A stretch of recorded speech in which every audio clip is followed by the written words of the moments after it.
Hey, what is up, my fam?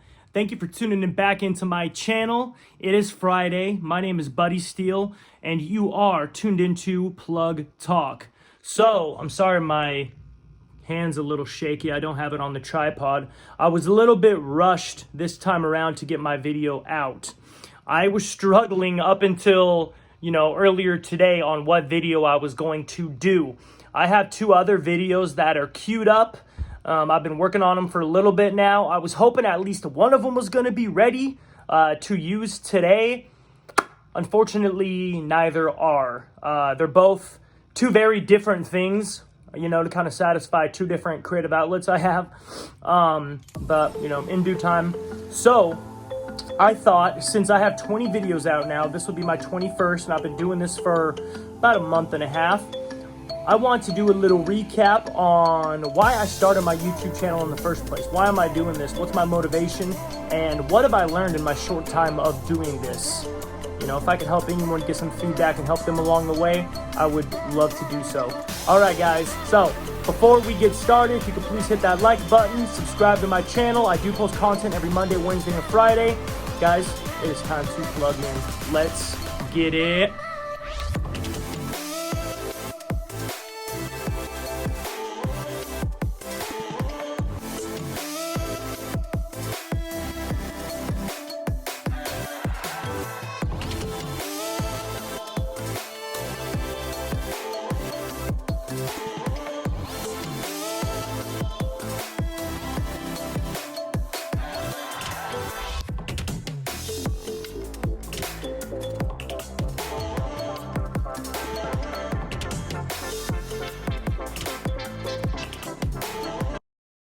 So while it might be a little premature for me to do a YouTube recap video on my journey in YouTube and why I wanted to start that journey, I've got 20 videos under my belt now, and I have learned quite a few valuable things. So the reason why I wanted to start my YouTube channel was because I was looking for an outlet to express myself. Just like everybody else, I watch YouTube, and I was seeing all these creators creating content on what they love. So much art goes into it and so much thought and, your research and stuff like that. It intrigued me. And, really for the last couple years, those thoughts had been swimming in my head on creating my own YouTube channel. Really what held me back from doing it was, first off, I had no clue on what my channel was going to be about. Is it going to be about sports? Am I going to vlog? I had no clue. And so coupled with that, I really didn't have a place to film either. I didn't have a nice little set spot studio where I could film consistently, where it was quiet. At the time, I didn't really even know about lighting, but looking back, the lighting would have been horrible. I had nothing concrete, no foundation to be able to build on top of that. Maybe the biggest thing that held me back, though, was I really didn't think that I had the equipment necessary to be able to have a YouTube channel and to be able to upload content. So at the time, for the past couple years before my most recent phone, I had an iPhone 7 Plus. And the video quality is, really good on it. I don't know if it's 4K, but I obviously wasn't impressed enough with the quality of the videos that it was producing. I also thought, I was like, dude, I don't have a laptop. Like, how am I going to be able to edit my videos? I didn't have a microphone, all that stuff in your head where, I don't have a nice camera, all that stuff that holds you back. That held me back for a long time. So, a few months ago, I had gotten it was time to upgrade on my phone, and I got the iPhone 11. And one of my first takeaways, and obviously the most publicized, thing about it, was its video quality and its camera. I noticed that right off the bat. Like I said, stellar, nice and crisp videos, 4K. You can run 4K at 30 frames per second, 60 frames per second. And I was really impressed with the camera, and so I just started, a few months ago, just filming stuff, taking pictures, all that kind of, jazz. But I really was I would upload to my IG story, my Instagram story, and I would just upload stuff there. So it ended up being that I was watching an NFL playoff game, and it was between the Baltimore Ravens and the Tennessee Titans. And so obviously it was Lamar Jackson, quarterback of the Ravens. He had just had that phenomenal season where he dominated everybody, led the Ravens to the first seed in the playoffs. and, was the inevitable MVP choice that year. They ended up getting bounced in the first playoff game, a big upset. I had saw that coming, and that's the first video I posted. If you go watch it, you'll see how I predicted on them losing, maybe not particularly in that game, but sometime in the playoffs or, even potentially in the Super Bowl. I thought, man, I'm going to post something to IG and talk about how I had a feeling that they might lose and not end up winning the Super Bowl ultimately. And so, I filmed something for like 3 minutes, and then I took it to iMovie, which we all have iMovie automatically downloaded on our iPhone. And I edited down to like 2 minutes and added like a bunch of silly sounds and sound effects and transitions and stuff, really just kind of adding as I learned and played with iMovie. And I uploaded it to Instagram, and then a thought occurred to me, and it got some views and stuff, and I was like, man, I should just upload it to YouTube, like, why not, And so I had to find out that I didn't even have a YouTube account, because I didn't have a Microsoft Google account. You guys know the drill. And so I made that, and then I figured out how to upload it, and I did it right there from my phone. And I was like, hey, I got an iPhone 11, like, the video quality's not amazing, but it's good, it's not distracting.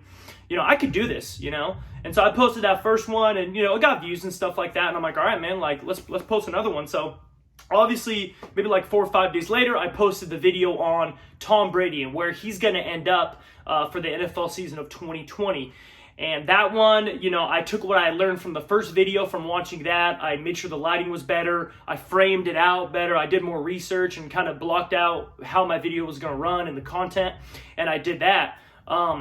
So I kind of established at that point, okay, I'm going to be uploading content here to YouTube. And so then, naturally you start researching and start looking up, okay, how do I make a YouTube channel? How do I help it grow? How do I make sure it's successful? How do I get the most audience? How do I get the most traffic on it? You start researching that stuff up.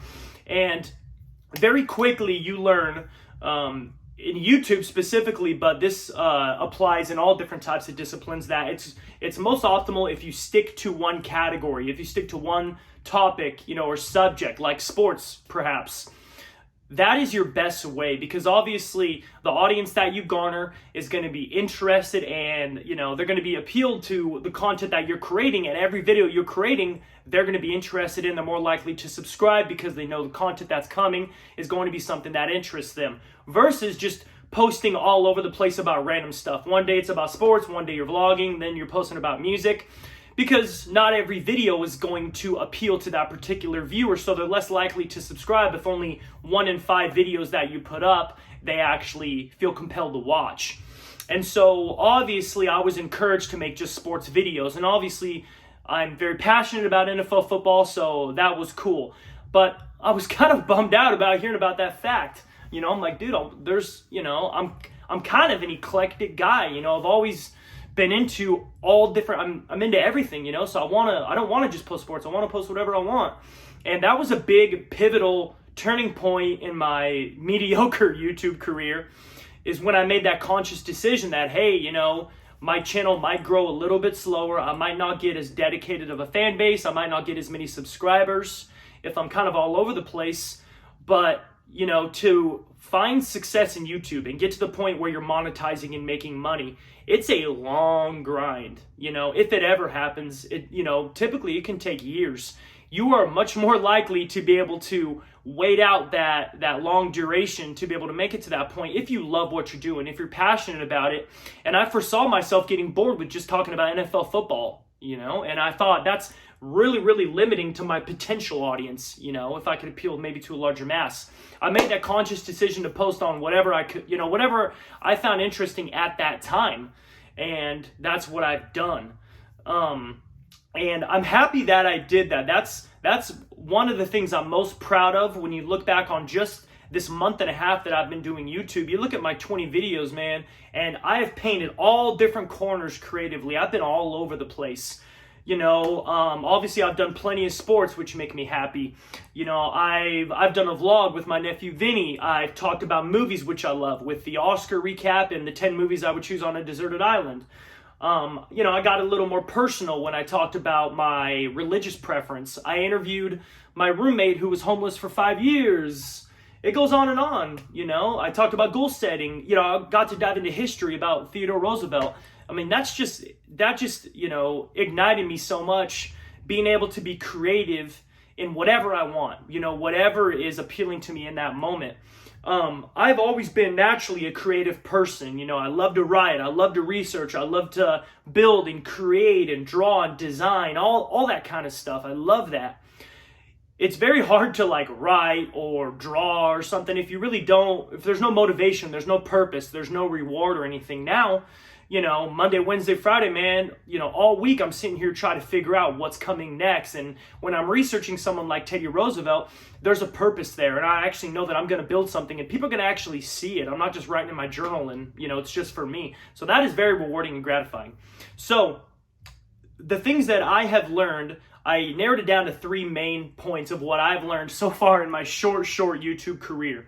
The first one is that it is hard work, man. YouTube is hard work. So we all watch YouTube creators and, you know, whether it's like David Dobrik or Dude Perfect or Joe Rogan or, you know, Logan Paul, Jake Paul, all these people, and they talk about how hard it is and how demanding and challenging it is and how you can hit like a breaking point and get burnt out. And I would always watch and be like, well, man, that's all you do for a living. Like, you don't have a job. All you do is just create content with, you know, whatever you want. You can make videos about whatever you want and spend this money and go on this vacation and vlog this and that. I'm like, man, it looks like fun. Like, I want to do that. And that's why a lot of us get motivated to start a YouTube channel. So what I've learned, man, you know, obviously that was a turning point in my YouTube channel too, was like, okay, well, how often am I going to post? That's a big thing you learn. And, you know, this applies for everything too, is like, you're more likely to be successful the more reps you're going to put in and the more consistent you are. And a big thing with YouTube is being consistent and being predictable. So, you know, I knew I was going to post a couple times a week, but you want to, you know, lock that down and be firm, you know, so your audience can expect when you're going to post and they can know when to tune in and they can be like, oh, it's Friday, he's probably dropped a video. That's a big deal. You know, and obviously just the reps you're going to take and how much you're going to get better. I thought about doing maybe like Monday, Friday or Tuesday, Thursday. I thought about doing 2 times a week because I knew 3 times a week would be demanding. But in the end, I thought about it and I'm like, man, like, you know, I can do 3 times a week. I know that. It's going to be tough thinking of content all the time, but that's all a part of, you know, the fun and the journey. But man, if you're looking long-term, 6 months, a year from now, 3 videos a week versus 2, that's a big difference in reps. You know, we're talking 170 videos versus, you know, 200 and something, whatever, you know. So looking at that, I'm like, okay, I'm doing 3. And so I narrowed it down to Monday, Wednesday, Friday. But man, like I said, it is very, very hard. Obviously, it's easier for those YouTube creators that is their sole job. They don't have a 9 to 5, so they can dedicate everything they do to creating their content. It is much easier, obviously. For someone like me, and for the majority of the YouTube creators, we work 9 to 5 jobs. We don't make money off of YouTube, or I don't at least, you know. And it's very hard, man. Like YouTubing, if you commit to it and you're for real about it and, you know, you're taking it seriously and, you know, sticking to your commitments, it is a part-time job. You know, it can be a little bit less than part-time or it can be more like a full-time job. Whatever you're going to put in, obviously, that's the kind of ROI, the return on investment that you're going to see on the back end. It is very, very demanding, you know. So, I mean, obviously, I'll post a video on Monday and, you know, YouTube can kind of be a pain in the rear and then it doesn't post until midnight because it took so long to process. And it's midnight. Oh, I can finally go to bed now. I wake up on Tuesday morning. Oh, shoot, I got a video tomorrow, man. What's it going to be about? I don't even know. And so, you know, when I have time, I'm trying to figure out in my head what it's going to be about. Typically with the videos I do, it takes a lot of research so that I'm researching that particular topic when I nail it down.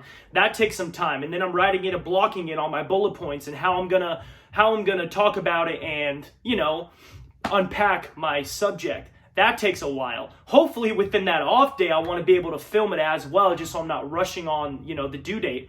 Try to film it. That takes an hour between, you know, setting up all my equipment, you know, finding quiet time in the evening, getting the right lighting from outside, you know, and then, you know, if I have a 20-minute video, I probably film for like a half an hour and then just cut all the fat. It takes a lot of time.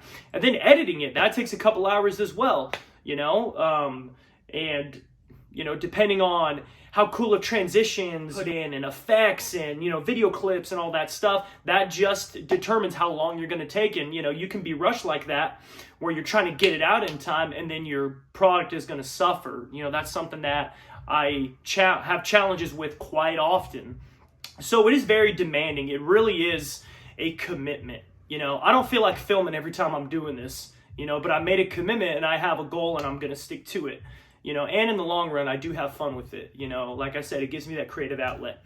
So the second thing that I've learned with YouTube is just how fun it's been. And this really isn't like something that I learned. It's more something that I've realized because, doing this stuff, I knew it'd be fun. I didn't know how hard it was going to be. I knew it was going to be fun, but just being able to realize that, as I mentioned, being able to create for a purpose and be able to write and research and study for a reason and for a purpose and be able to put it together and then see your hard work on the video and see the views and see the feedback and the engagement. It's very rewarding. When I walk around, I'm always thinking, okay, man, that could be a YouTube, that could be content, that could be something. And, your gears just go and you're always thinking and you're always creating, which is so much fun. It's been so rewarding for me to have that creative outlet, to be able to create and build and have an audience to be able to display that too. It's been incredible. The third thing that I've noticed with YouTube, and the most important for you as well as I wish I would have learned this sooner. Anybody can do it. Anybody can make a YouTube channel. Anybody can garner an audience and, mobilize a big support system, and a big, large channel with subscribers. As I said, what held me back was I didn't have a laptop. I don't have a nice Canon camera, I don't have the lighting. I don't have a microphone. I don't have a green screen, all that stuff, and I still don't have most of that stuff, and that's okay. I feel like in time I'll get there. And once I upgrade, I feel like that'll kind of be like when I'm ready for it, kind of taking it baby steps. And if you watch my first video to my 20th video, there's a big difference. I get better and better and better as I'm learning things, with the editors that I'm upgrading to. And, as I'm learning, on the off time, I'm also researching and, watching other YouTubers and saying, hey, I like that. I'm going to use that. Or no, I don't like that. Or this is how I would do it differently. Always getting better. That's more important than the actual equipment that you have, is the effort that you're putting into it. To this day, this video included, all I'm using is my iPhone 11. I do have my tripod lighting ring that I've shared at least on my Instagram. I'll put the link down in the description if you want to take a look at that. That was like $30. I don't have a microphone. I obviously don't have a green screen. I don't use a laptop. Obviously, I don't have a camera either. I just use my iPhone. I initially was just using iMovie to edit my videos, which you guys are familiar with. That's free, and it's free to download your video as well to your photo album. I upgraded to Splice, which was $3.99 a month, and then recently I just upgraded to KineMaster, which is $5.99 a month. As you're learning and getting more familiar with the space and your editing platform that you're using, you start to realize what it can't do and how it's limiting you and what else you want to do. So, that's when I'm trying to upgrade and get to the next level. You can do this and you can do this and you can do that. All that stuff, comes with stepping up your editing process. But like I said, it takes more time. So I'm always reluctant to step up to a new editor, even though it's going to make my videos better, add all this different type of extras and video and interactive stuff. Even though my videos are going to be better, it takes longer and I have to relearn a whole new system, and it just slows me down from uploading that video. With my editor, you create a shorthand and you get quick with it. So when I'm in a rush, at least I know my editing is going to be as quick as possible. What I'm trying to get at here, guys, is that there's nothing that should be holding you back from doing it if that's what you want to do. And then you just learn as you go. I don't know how many people go back and look at Logan Paul's first video.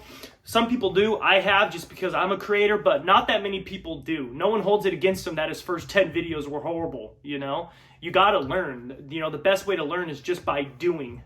A lot of people go to film school and they go to university to discover and learn how to make films. And then some people just go out and make them, and that's how they learn.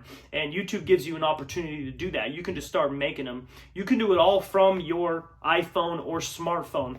It does make it easier if you do have a dedicated camera, and then I could have my phone here, looking at my notes, or, using that in some interactive way. And then having a laptop to be able to edit my videos. There's just more that you can tap into. There's more potential when you have a laptop versus an iPhone. All that stuff does make it easier, but that comes in good time, and that does not hold you back from starting your channel. Really, guys, I am just so happy that I did this. I wish I would have started my YouTube channel like 3 or 4 years ago, man. Imagine where it would have been. Imagine. Thank God that I started when I did, and thank God for the viewers as well. I'm thankful for you guys for watching and staying engaged. Even though I might not always post on subjects that you might find interesting, I appreciate you sticking with me and subscribing nonetheless. I do it because I enjoy it, and it's because it's a good challenge and it's fun to see something grow. But it does help to get some feedback and some gratitude from the people as well. I do appreciate that. All right, guys, that is really all I have. Please like this video. I would appreciate it a lot. It helps with my algorithms. I'm more likely to, result in a high search if my likes are up there. So please like my video and subscribe to my channel as well. I'm hovering right around 40 subscribers, which is pretty good for 40 days. I'll take it. I'm appreciative of every last one of you. And share this video too if you've got a wild hair. My name is Buddy Steele. That was Plug Talk. Guys, it is time to plug out. I hope you guys have a great weekend. Sweet weekend. Alright guys, time to plug out. I'm going to catch you all on Monday. And deuces!